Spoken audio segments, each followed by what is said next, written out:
gente vai aprender sobre jejum. Eu tenho certeza que muitos aí que estão vendo essa aula têm vontade de fazer jejum, mas não sabem nem por onde começar. Eu vou explicar aqui nessa aula o que vocês precisam realmente saber sobre jejum aí na casa de vocês para vocês tentarem colocar em prática, tá bom? Então, primeiro vocês precisam entender que o jejum é algo fisiológico. A gente foi feito para ficar em jejum. Quando a gente morava lá nas cavernas, no meio da selva lá, a gente não saía da caverna e falava assim, eu só vou sair para caçar depois de um cafezinho.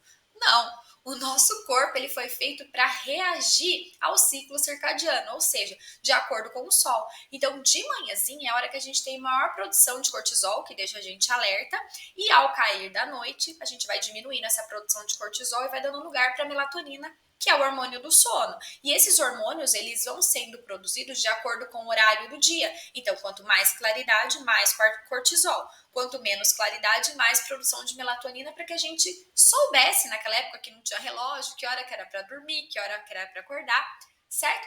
Então, nós fomos feitos para sair, caçar. Então, um dia a gente comia, infelizmente, um animalzinho, um dia era uma fruta, um dia era uma folha, ficava 3 dias sem comer nada. Por quê?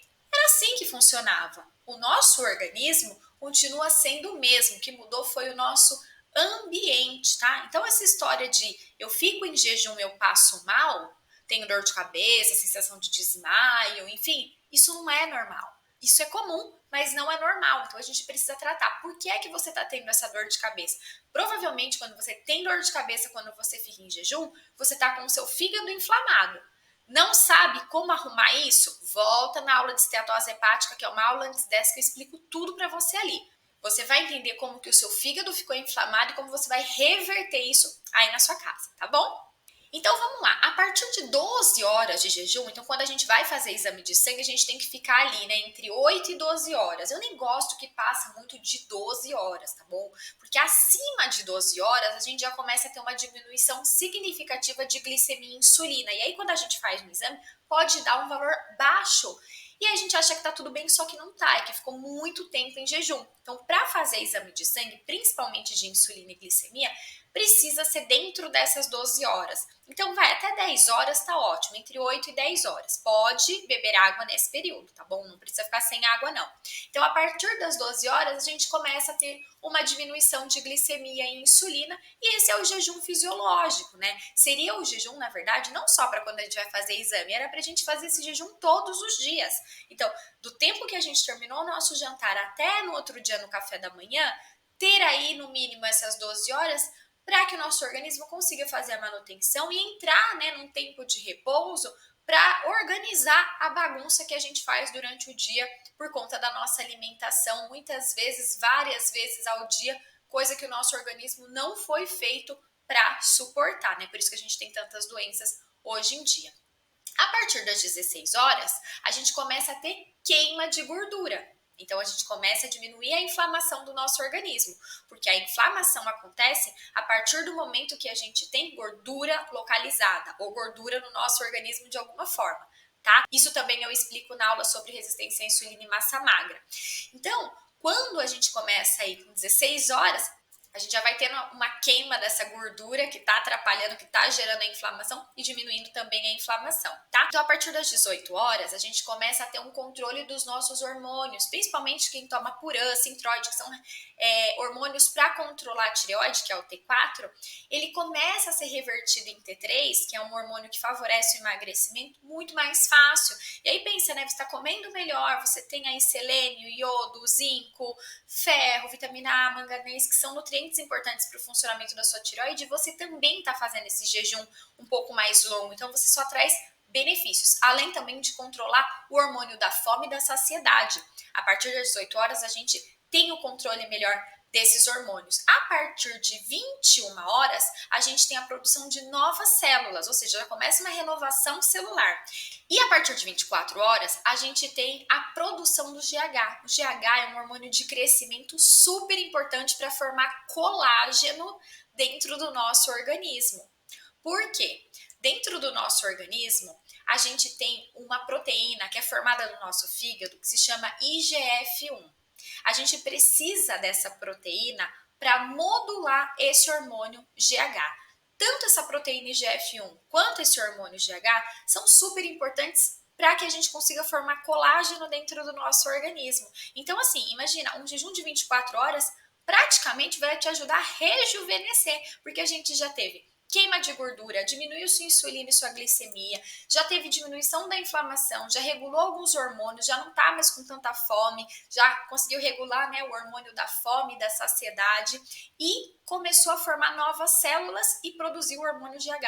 Então, assim, muita coisa boa o jejum traz pra gente, mas a gente também tem que saber como se comportar na hora que a gente sai dessa janela de jejum. A gente não pode ficar 24 horas sem comer e depois comer o quê? Um pratão de macarrão, um McDonald's, uma pizza. Não, de jeito nenhum.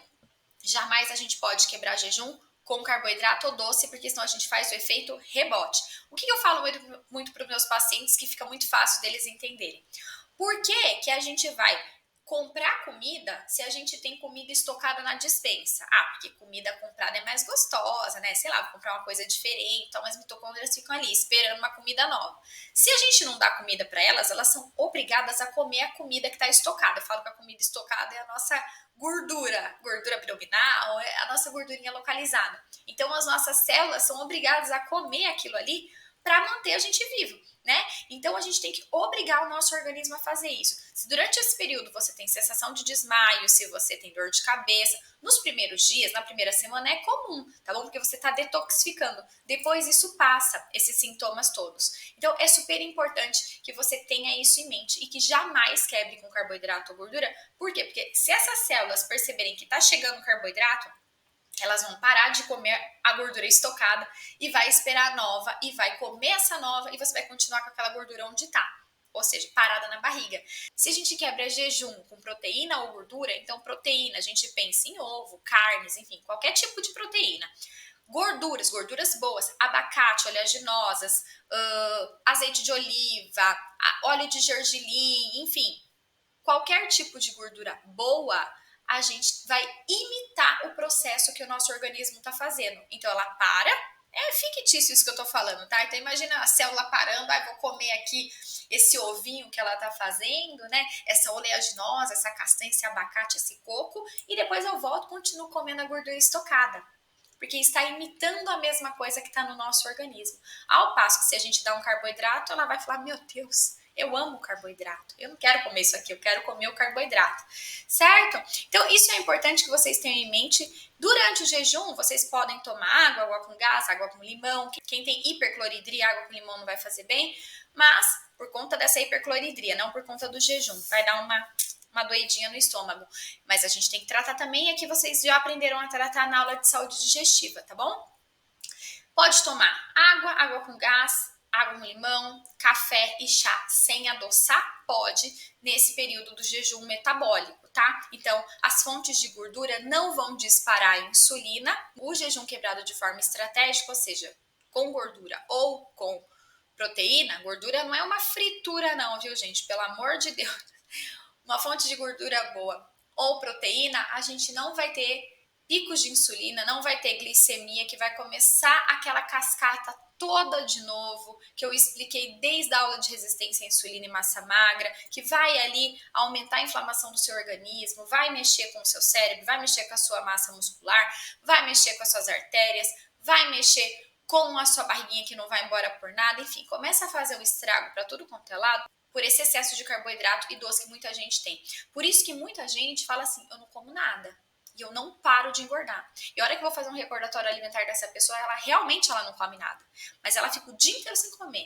De repente ela chega em casa, ela pega uma bisnaguinha, ela pega um pedaço de bolo, ela pega um chocolatinho, ela pega uma fruta. Ela quebra esse jejum de forma errada. E aí ela não tem o emagrecimento que ela tanto busca. E sim, ela começa a ganhar peso. E ganha bastante, viu, gente? Ganha, assim, 2, 3 quilos em um mês. Certo? Ficou com alguma dúvida sobre jejum? Manda aqui embaixo que vai ser um prazer responder para você. Vamos para a próxima aula?